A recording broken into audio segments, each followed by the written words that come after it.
तपाई यतिखेर हेर्दै हुनुहुन्छ त्रिशुली खबर टिभी। 24 घण्टा ताजा खबरको लागि हाम्रो च्यानललाई सब्स्क्राइब गर्नुहोला, नजिक रहेको बेल आइकन दबाई हामीसँग जोडिनुहोला। बालन शाहलाई बधाई दिँदै करिश्मा मानन्दरले लेखिन, लोकतन्त्रमा जनताको रोजाइ सर्वोच्च हुन्छ। बालन शाहलाई बधाई दिँदै करिश्माको यस्तो स्टाटस, पाठ्यपुस्तक छपाईमा ढिलाइ, संसदीय समितिले देखायो बल्ल चासो। काठमाडौँ महानगरको उपमेयरमा सुनिता डङ्गोललाई 53% मत प्राप्त, अन्यले के कति पाए यसबारे सम्पूर्ण जानकारी। बालेन्द्र शाहको शानदार जित, प्रतिनिधि सभाको बैठकमा एमाले अध्यक्ष ओलीको यस्तो भाषण। तिलोत्तमा नगरपालिकामा मेयरमा बालकृष्ण खाडका भाइ खाडको 708 मतले अगाडि, एमाले कार्यकर्ताले टिकटक बनाए, भोट चाहिँ अन्त्य हाले। माओवादीले नवनिर्वाचित जनप्रतिनिधिहरूलाई प्रशिक्षण दिने। देशभरबाट नेकपा एमाले ठक्कर खाएपछि आज प्रतिनिधि सभा बैठकमा बोले एमाले अध्यक्ष केपी शर्मा ओली, आफ्नै पार्टीका कार्यकर्ताले गर्दा निकै ठुलो हार बेहोर्नु पर्यो, यसरी भई भावुक। प्रतिनिधि सभा बैठकमै रुवाबास। काठमाडौँ महानगरपालिका 3 वडाको मतगणना जारी, कसको कति मत यसबारे सम्पूर्ण जानकारी। आज प्रतिनिधि सभाको बैठकमा कसले के भने त यसबारे पनि पुरै जानकारी। नेपाल भारत कवि सम्मेलन सम्पन्न, भारतभन्दा नेपालमा 18 रुपियाँ पेट्रोलको मूल्य बढी। र सरकारलाई ओलीको प्रश्न, तिब्बती शरणार्थी शिविरमा अमेरिकी मन्त्रीलाई कसले प्रवेश गर्न दियो, जवाब चाहियो। नीति तथा कार्यक्रम अनुसार बजेट आए, मुलुक थप सङ्कटमा जान्छ, एमाले अध्यक्ष ओलीको भनाई। एकाएक विस्फोट हुँदा 12 जनाको मृत्यु। अब हेर्नुहोस् पुरा समाचार।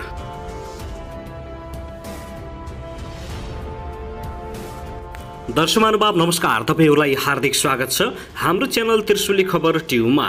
यदि हाम्रो च्यानललाई अहिलेसम्म सब्स्क्राइब गर्नुभएको छैन भने सब्स्क्राइब गरी नजिक रहेको बेल आइकन दबाई हामीसँग जोडिनुहोला। दर्शकबिन फेरि पनि हामी तपाईहरुमाझ निकै महत्त्वपूर्ण खबरका साथ उपस्थित भइसकेका छौं। यो भिडियोलाई अन्तिमसम्म हेरी हामीले साथ दिनुहोला। दर्शकबिन हाम्रो मेहनतको लागि एउटा सानो लाइक गर्न पनि नभुल्नुहोला। कहाँदेखि हेर्दै हुनुहुन्छ, के भन्न चाहनुहुन्छ, तपाईको मनमा लागेका प्रतिक्रिया अवश्य पनि कमेन्ट गर्न नभुल्नुहोला। दर्शकबिन स्थानीय तहको निर्वाचनका अपडेटहरू हामी तपाईहरुमाझ निरन्तर रूपमा जानकारी दिइराखेका छौं। भर्खरै मात्रै प्राप्त समाचार अनुसार अन्ततः काठमाडौँको मेयरमा बालन शाह निर्वाचित भएका छन्। साथै उपमेयरमा सुनिता डङ्गोलले अग्रता कायम राखेसँगै उनी पनि निर्वाचित भएका छन्। नेकपा एमाले अध्यक्ष केपी शर्मा ओलीले साङपाङ र बालन शाह साथै सुनिता डङ्गोललाई बधाई समेत दिएका छन्। अब युवाहरूले देश बनाउने भन्दै उनीहरूले यस्तो बताएका हुन्। पछिल्लो समयमा युवा नेतृत्वले देशमा आफ्नो स्वतन्त्र उम्मेदवार दिएपछि निकै ठुलो राजनीतिक दलमा खैलाबैला मचिएको छ। यो विषयमा तपाईको प्रतिक्रिया के छ, तर कमेन्ट बक्समा कमेन्ट गर्नुहोस्। दर्शक महानुभाव आउनुहोस् अब पहिलो खबरतर्फ लागौं। सरकारले ल्याएको नीति तथा कार्यक्रममा भारतले मिचेको कालापानी, लिपुलेक र लिम्बियाधुरा फिर्ता ल्याउने विषय स्पष्ट रूपमा नराखेको भन्दै प्रमुख प्रतिपक्षी दलका नेता केपी शर्मा ओलीले प्रधानमन्त्रीबाट जवाफ मागेका छन्। प्रतिनिधि सभाको आज बिहीबारको बैठकमा सरकारको आगामी आर्थिक वर्षको नीति तथा कार्यक्रममाथि बोल्ने क्रममा ओलीले भारतले मिचेको भूमि फिर्ता ल्याउने कार्यक्रम नराखेको भन्दै आलोचना गरेका हुन्।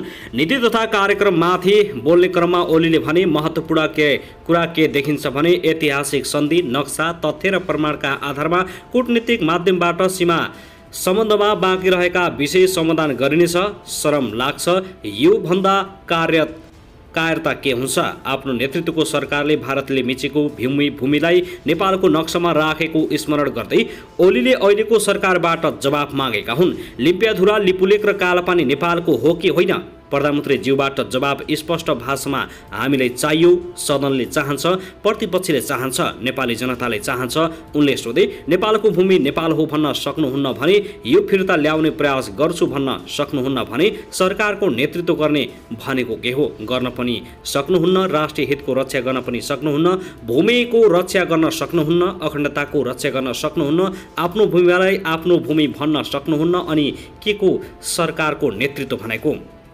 नेतृत्वविहीन भएन सरकार। प्रतिपक्षले नेतृत्व लिनुपर्ने राष्ट्रिय हितको, भौगोलिक अखण्डताको जिम्मेवारी प्रतिपक्षको जिम्मा हो, सरकारले केही गर्नु पर्दैन। जवाब चाहियो तुरुन्तै। सरकार राष्ट्रिय हितलाई केन्द्रमा राखेर अगाडि नबढेको ओलीको भनाइ छ। सरकारले मित्र राष्ट्रसँगको सम्बन्ध थप प्रगाढ बनाउने भनेको, तर व्यवहारमा कोल्टे देखिएको ओलीको आरोप रहेको छ।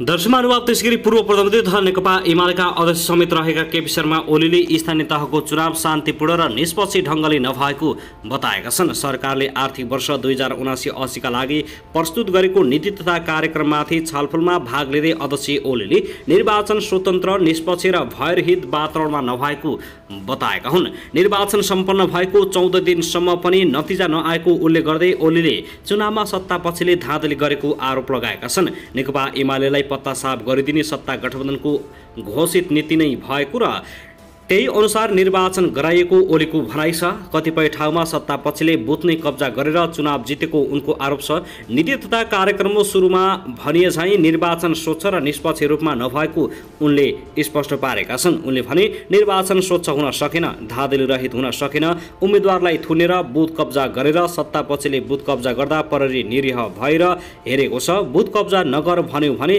प्रतिपक्षका कार्यकर्ता गिरफ्तार गरिएका छन्।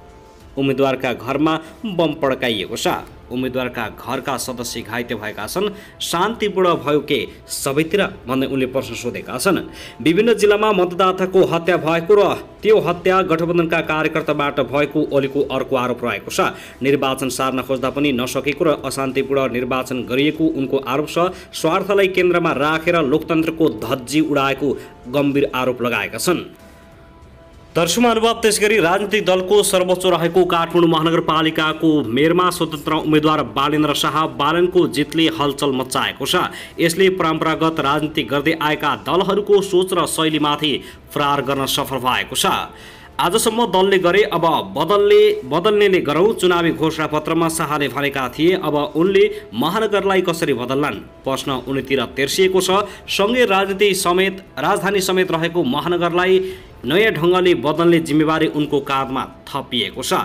प्रमुख राजनीतिक दलहरूले नजरअन्दाज गरेका उम्मेद्वार शाहले दलका उम्मेद्वारभन्दा करिब 20,000 बढी मत प्राप्त गरेका छन्। 20 लाखभन्दा बढी जनसङ्ख्या रहेको काठमाडौँ महानगरपालिकाको प्रमुखमा 32 वर्षीय शाह र उपप्रमुखमा नेकपा एमालेकी 29 वर्षीय सुनिता डङ्गोलको जित निश्चित भएको छ। डङ्गोल आफ्ना प्रतिद्वन्द्वीभन्दा तेब्बर मतले अगाडि छिन्।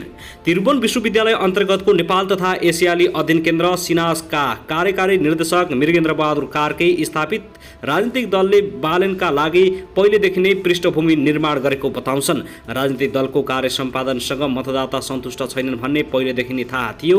दलभन्दा बाहिर अभिमत दिने काम हुँदै आएको हो। यसअघिको चुनावमा विवेकशील साझा र साझा पार्टीले प्राप्त गरेको मतलाई राजनीतिक दलहरूले अन्डर एस्टिमेट गरे। बालनको जित त्यसैले अभिव्यक्ति हो। कार्कीले भने काठमाडौँको क्रिटिकल मासले राजनीतिमा चाहिने क्रिटिकल नलेज र त्यसै अनुसार डेलिभरीको पनि कुरा गर्छ। त्यो दुवै विषय स्थापित राजनीतिक दलहरूलाई चुनौती समेत बनेको छ र बालेन शाहले काठमाडौँलाई मुहार फेर्ने काठमाडौँवासीहरूको आश्वासन रहेको छ। दर्शकमानुभाव त्यसैगरी प्रदेश 1 का भूमि व्यवस्था शहरी तथा गरिबी निवारण मन्त्री ओमप्रकाश सरावगी चढेको गाडी विद्यार्थीले सडकमै रोकेर विरोध प्रदर्शन गरेका छन्। नेकपा एमाले निकट अखिल नेपाल राष्ट्रिय स्वतन्त्र विद्यार्थी युनियन अनेरा सहयोग त्रिदेव क्याम्पस 4 आलीका विद्यार्थीहरूले पेट्रोलियम पदार्थ मूल्यवृद्धि फिर्ताको माग राख्दै नेपाल आयल निगम 4 आली डिपो घेराउ गर्न जाने क्रममा मन्त्री सरावगी चढेको गाडी रोकेर विरोध प्रदर्शन गरेका हुन्। बिहीबार बिहान 9 बजे क्याम्पसदेखि 4 आली डिपोसम्म र्यालीसहित विरोध प्रदर्शन गर्दै जाने क्रममा मन्त्री सरावगी सवार प्रदेश 10400100032 नम्बरको सेतो रङको गाडी विद्यार्थीहरूले 20 मिनटसम्म रोकेर प्रदर्शन गरेका छन्।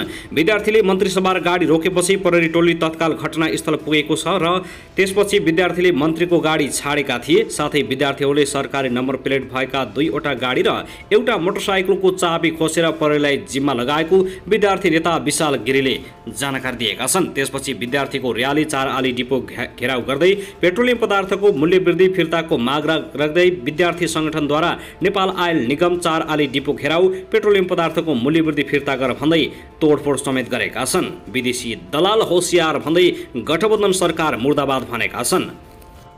दर्शकमानुभाव त्यसैगरी अफगानिस्तानमा बुधबार मिनी बस र एउटा मस्जिदमा भएका अलग अलग विस्फोटमा कम्तीमा 12 जनाको मृत्यु भएको छ। गत वर्ष अगस्तमा तालिबानले सत्ता कब्जा गरेपछि देशभर बम आक्रमणको संख्या घटेको थियो। तर रमजानको पवित्र महिनामा धेरै घातक बम विस्फोटहरू भएका छन्। बुधबार उत्तरी सहर मजार ए शरीफमा छुट्टै मिनी बसहरूमा राखिएका 3वटा बम विस्फोट हुँदा कम्तीमा 10 जना व्यक्तिको मृत्यु भएको प्रहरी र स्वास्थ्य अधिकारीले जानकारी दिएका छन्। बमहरू शहरका विभिन्न जिल्लामा 3वटा मिनी बसहरूमा राखिएको थियो।